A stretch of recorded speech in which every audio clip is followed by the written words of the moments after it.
All right, this is exciting. Joining me right now is a master illusionist. We have Matt Adams in the studio today. How you doing? I am great. How are you? I'm doing wonderful. Good. I'm so happy to sit down and talk to you. I understand that you used to be an electrical engineer. I did, yeah. Such a big career change. Why? Why did you do that? Well, I wanted to be kind of on front lines of ministry work, but I had never really felt that God specifically called me to do ministry work as a vocation. And so, of course, I think as a Christian, as a follower of Jesus, I think it's a job for every Christian to be, serving the Lord in some capacity. And so, of course, I was doing that, teaching Sunday school, playing the organ for my church, doing different things. But as I started getting into magic, I thought, man, this is a cool way to be able to have some faith conversations out on the street. So I was one of the first pavement performers when Bridge Street first opened back, I think 2007 timeframe. Oh my gosh, okay. So yeah, super fun. And so I was full-time engineer at that time, but I'm just doing some magic out on the streets and got to start faith conversations, and then that kind of elevated from there. Well, I'm sure you captivated the folks' attention first, That's right. with your illusionist, but then how did you manage to introduce some of those conversations? Oh, that's great.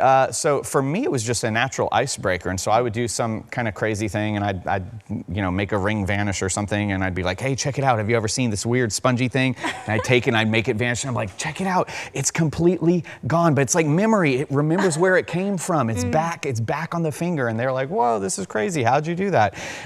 And then I would naturally say, well, I'm not out here just to do a magic trick. I want to be able to talk to people about Jesus and not be kind of like the weird guy on the street corner holding up a sign, turn or burn. Oh like, my gosh. Don't want to do that. But, so people would laugh, and then I was very naturally able to kind of like transition and talk about issues of faith. That's wonderful. And I'm even seeing some of the video you brought us here. Yeah. I mean, most people don't immediately pair engineering logic with illusion and magic. So how does an analytical background shape the way you even design or perform your show altogether? Yeah, it's a great question. So I think being able to have the engineering mindset has been very helpful for the way that I structure things. I don't want to do a whole show of the same kind of effect. You want to have a whole variety. And so that way when people come to a show, if they don't like something like mind reading or something like this, that's okay. You can see a manipulation routine. Or if they don't like manipulation, then you can see something, oh, that's okay. You can see something else, and you can see this kind of thing. And so I have a whole bunch of different structure, levitations, and all kinds of cool things. And so that's been helpful like that. I just like to be amazed. I just like to be,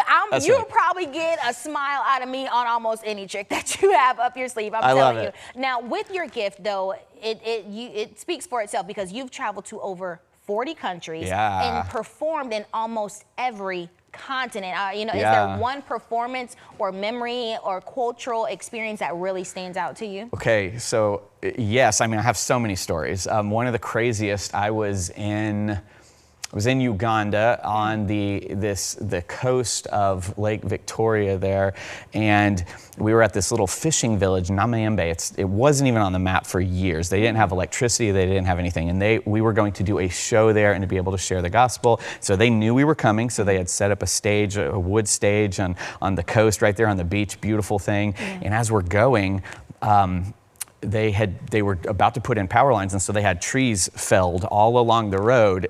And so as we're going down this one lane sort of dirt road, there was one tree that was very obviously cut directly across, blocking us. And we're like, huh, that's interesting. And there's this Ugandan sitting there just kind of lazily hacking at it with a machete. I'm like, okay, this is interesting. So we pull up to it. He looks back at us, and I'm like, what's going on? And just then about six other guys come out of the woods with machetes, and I'm like, is this how I die? Oh, my goodness. Oh no. And so they come up to the van, and the driver, I'm just trying not to make too big of eye contact, but I'm also like, what do we do here? And he rolls the window down, and they start talking. I don't know what they're saying, of course, because this is another language. And the driver pulls out his wallet, and I'm thinking, yes, we're only getting robbed, right? But we weren't getting robbed either. And he takes out just a few bills, and he hands it to the guy, and the guy walks off, and he puts it back. And at this point, I'm like, I can't take it anymore. I'm like, okay, so what's going on, man? I said, are we okay? And he says, yeah, we're fine. They just want a tip to clear the road faster. What? And as soon as he had paid him just a little bit of money, the guys all go back into the woods. And I'm like, what do you mean clear the road faster? Nobody's here. And just then I hear, Ra-ram! And they come out with the chainsaw. Oh my gosh. Hacked it up, cleared the road in like 2 minutes. Oh my, look, a story that definitely sticks with you. I gotta say, thank you for sharing that story with us. Sure. We've got just a few more seconds. I definitely have to acknowledge the award that you have brought here. You recently were recognized with a Maryland Award by the International Magicians Society. That's right. You know, for those unfamiliar, what makes the Maryland Award distinct from typical competition styles is or what makes it different, I should ask you. So you can win a Merlin in a few different ways. One of those is to win a competition, but many magicians are not competition magicians. And so I don't really enter competitions for magic. That's not really my focus and my goal. And so if you don't do that, you don't really have an avenue to win an award except for a Merlin. So a Merlin is one that they recognize somebody of a certain status within magic. Yeah. And so it's been very exciting to have the IMS come and say, hey, we want to grant you a Merlin for first Christian Illusionist of the Year. Pretty cool. Congratulations. Thank you so much. Of course. I mean, now for the folks watching, we have to let them know, where can we catch you? Any upcoming performances that you have? It's a great question. I don't have any local shows coming up. However, I normally work with